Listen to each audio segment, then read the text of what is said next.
யாராலே வெற்றி பெற்றோம் என்பதை நினைவு கூர்ந்து இந்த அவையிலே அதை பதிவு செய்ததே ஒரு நன்றி உணர்வுடைய அடையாளம் தானே. மாண்புமிகு சட்டத்துறை அமைச்சர் உட்காருங்க. நீங்க உங்களை அனுமதிக்க போறேன். நீங்க கண்டிப்பா பேசுங்க. உட்காருங்க. கண்டிப்பா அனுமதிப்பேன். மாண்புமிகு பேரவைத் தலைவர்கள், இந்த நன்றி கெட்ட அப்படின்ற வார்த்தையை கண்டிப்பா மிகவும் தடித்த வார்த்தையோட இருக்காருன்னு சொல்லிட்டேன். ஏன்னா பேசுறப்ப மிகவும் தெளிவாக சொன்னார். எதனால யாருக்கெல்லாம் நன்றி சொல்லி வந்தார். ஐயா காதர் மைதீன் அவர்களும் பாத்தீங்கன்னா, நாங்கெல்லாம் கண்ணியமிகு காகிதமில்லத் அவர்களை பார்த்ததில்லை. ஆனால் நான் ஐயா காதர் மைதீன் அவர்களை நேரில் சந்தித்த பொழுது அவ்வளவு கண்ணியமாக என்ன நடந்தது என்று அவர் எல்லாத்துக்கும் சொன்னார். எதனால் அவர் கூட்டணி விட்டு வெளியே வந்தார், எதனால் இவங்கெல்லாம் சேர்ந்து திமுகவையும் அதிமுகவும் சேர்ந்து பந்திப்போம் எல்லாம் சொன்னார். சொல்லிட்டு தான் வெளியே வந்தார். ஏதோ நன்றி கெட்ட தனமாக அப்படிலாம் இல்லை. இவர்கள் என்ன முயற்சி செய்தால் அவங்க எல்லாம் சேர்ந்து திமுகவும் அதிமுகவும் சேர்ந்து ஆட்சி அமைக்க முயற்சி செய்தார்கள் என்பதை எதிர்த்து தான் வெளியே வந்தனர். இந்த வார்த்தைகளை அவர் தவிர்த்தால் இது போன்ற தேவையற்ற விவாதங்கள் இங்கே வராது. அதையெல்லாம் தெளிவா அவர் பத்திரிகையில பேட்டியில சொல்லிட்டு தான் வந்தார். அதனால தேவையற்ற வார்த்தைகளை தவிர்த்தாலும் இது போன்ற விவாதங்கள் வராது. தெளிவாக இந்த அவையும் தெளிவாக செல்லும் என்பதை தெரிவித்துக் கொள்கிறோம். இனி ஒரு முடிவு இனி சம்பந்தப்பட்ட உட்காருங்க. ஒரு முடிவு சொல்லிடுறேன். உட்காருங்க. இனி மாண்புமிகு அமைச்சர் எந்த துறையை சார்ந்த அமைச்சர் பதிலளித்துக் கொண்டிருக்கிறாரோ அந்த துறை சார்ந்த அமைச்சருக்கு பதிலளிக்கிற வாய்ப்புக்கு தான் முன்னுரிமை வழங்கப்படும்.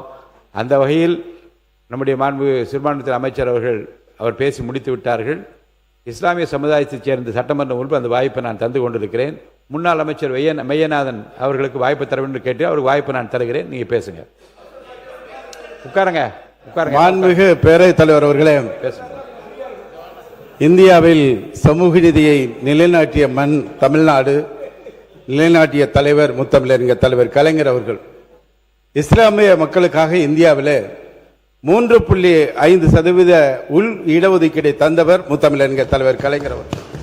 அதே மாதிரி கடந்த 5 ஆண்டு காலம் திராவிட மாடல் ஆட்சியில் இஸ்லாமிய மக்களுக்காக தனி கவனம் எடுத்து 5க்கும் மேற்பட்ட பல்வேறு பள்ளிவாசல்கள், 100 ஆண்டுகளை கடந்த பள்ளிவாசல்கள் பழமை மாறாமல் மாற்றுவதற்காக புதுப்பிப்பதற்காக 50 கோடி ரூபாய் ஒதுக்கீடு செய்து அதை நிறைவேற்றி தந்த தலைவர் நமது திராவிட மாடல் ஆட்சியுடைய தலைவர். அதே மாதிரி இந்த கபிஸ்தலங்களை பற்றி சொல்கிறார். எங்கெல்லாம் இடம் இருக்கிறதோ அந்த இடங்களில் நிதி ஒதுக்கீடு செய்து கட்டி தந்தவர்.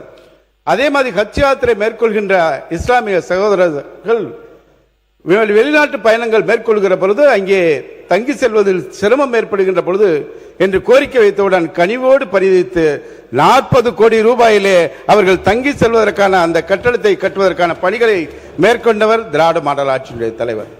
அதோடு மட்டுமல்ல, இங்கே சொன்னார்கள் பட்டா இடங்கள்ல தேவாலயங்கள் பள்ளிவாசல்கள் கட்டுவதற்கு நிறைய பேர் அனுமதி கொடுத்துட்டு பல பிரச்சனைகளால தடைபட்டுவிடும். ஆனால் இந்தியாவில் எந்த முதலமைச்சரும் இல்லாத தமிழ்நாட்டில் 30 நாட்களுக்குள்ளாக அந்த கட்டிடங்கள் பள்ளிவாசல் தேவாலயங்கள் கட்டப்படுவதற்கான அரசாணை வெளியிட்டவர் திராவிட மாடல் ஆட்சியினர். அது மட்டுமல்ல, 30 நாளைக்கு கொடுக்கலனா 31வது நாள் அரசாணை கொடுத்ததாக ஏற்றுக்கொண்ட நீங்கள் பணிகளை தொடங்கலாம் என்று சொன்ன தலைவர் திராவிட மாடல் ஆட்சியுடைய தலைவர்.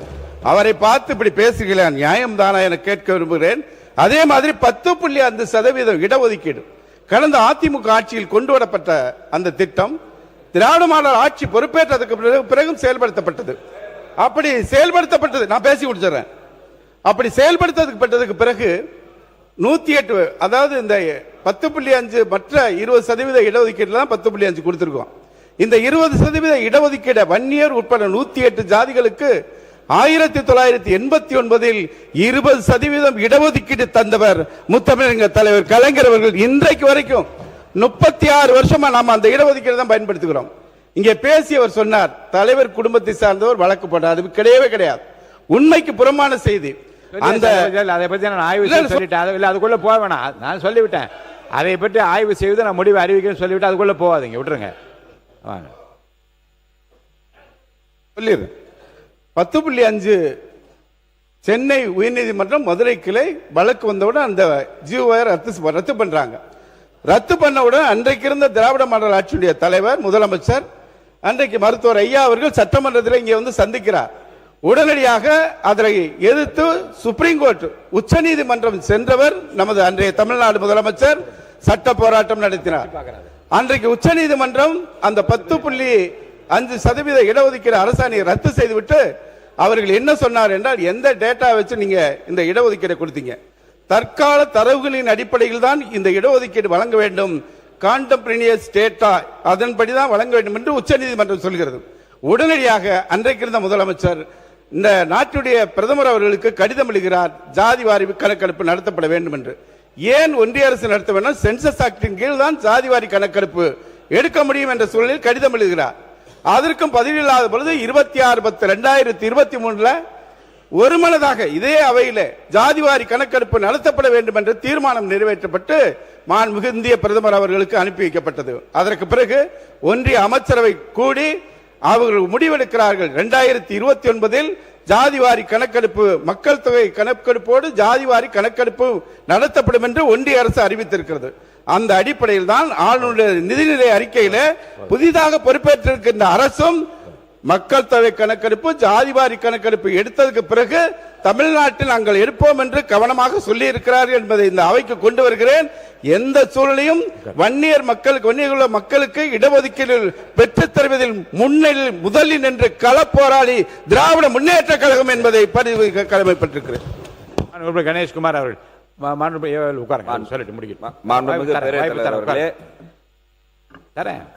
இதை நான் அரசியலாக்க விரும்பல. உண்மையிலே பின்தங்கிய மக்கள், எண்ணிக்கையில் அதிகமாக இருக்கக்கூடிய மக்கள், தமிழ்நாட்டினுடைய மக்கள் தொகை கணக்கெடுப்பில் பெரும்பங்கு ஆக இருக்கக்கூடிய அந்த வன்னிய மக்கள் இன்றைக்கும் பின்தங்கிய சூழ்நிலையில் தான் இருந்து கொண்டிருக்கிறார்கள். அதற்காக தான் அந்த இடஒதுக்கீடு என்ற ஒரு விஷயம் என்பது இன்றைக்கு நேற்று அல்ல, நீண்ட நெடிய வரலாறு இருக்கு. அவர்களுடைய தலைவர் தான் கொடுத்தார், நாங்க இல்லைன்னு சொல்லல.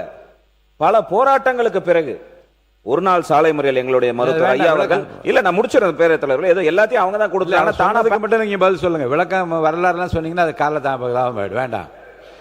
வரலாறு சொல்லல, ஏதோ தான் பாக்கெட்ல இருந்து எடுத்து கொடுத்துடல. பல போராட்டங்களுக்கு பிறகு இருங்க, நீங்க பேசும்போது நான் அமைதியாக தான் இருந்தேன். அப்ப நீங்க சொன்னது எல்லாத்தையும் நாங்க சொல்ல, அவர் சொன்ன கருத்துக்கு மட்டும் நீங்க விளக்கம் சொல்லலாம், அவ்வளவுதான்.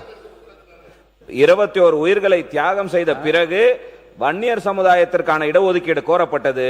108 சமுதாயத்தையும் சேர்த்து இடஒதுக்கீடு வழங்கப்பட்டது.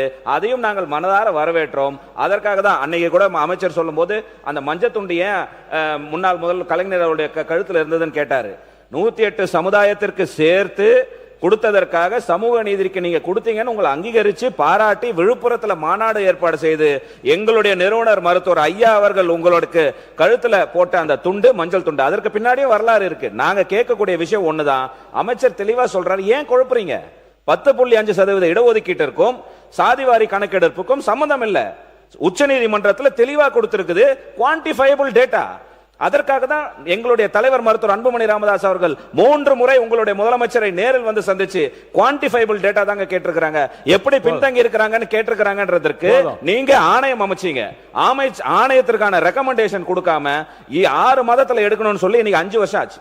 5 வருஷமா நீங்க அந்த டேட்டா எடுத்து கொடுக்காததுனால இன்றை வரைக்கும் அந்த மக்கள் அவர்களுடைய உரிமையை பெறுவதற்கு கஷ்டப்பட்டுக்கிட்டு போராடிட்டு இருக்காங்க. அதற்கான பதில் சாதிவாரி கணக்கெடுப்பு. அமைச்சர் சுக்கா மலகா புக்க காமிச்சு இதுல சொல்லி இருக்காரு, அது சாதிவாரி கணக்கெடுப்பு சம்பந்தமானது. 10.5க்கும் அதுக்கு சம்பந்தம் இல்ல. 10.5ல கேட்பது குவான்டிஃபையபிள் டேட்டா. குவான்டிஃபையபிள் டேட்டானா இந்த மக்கள் பின்தங்கி எப்படி இருக்கிறாங்க. டிஎன்பிசில உங்ககிட்ட ரெக்கார்டு இல்ல. டிஎன்பி போதும். உறுப்பினர் OS மணியன் விளக்கமா சொல்லிட்டீங்க, நிறைய விளக்கங்கள் சொல்லிட்டீங்க.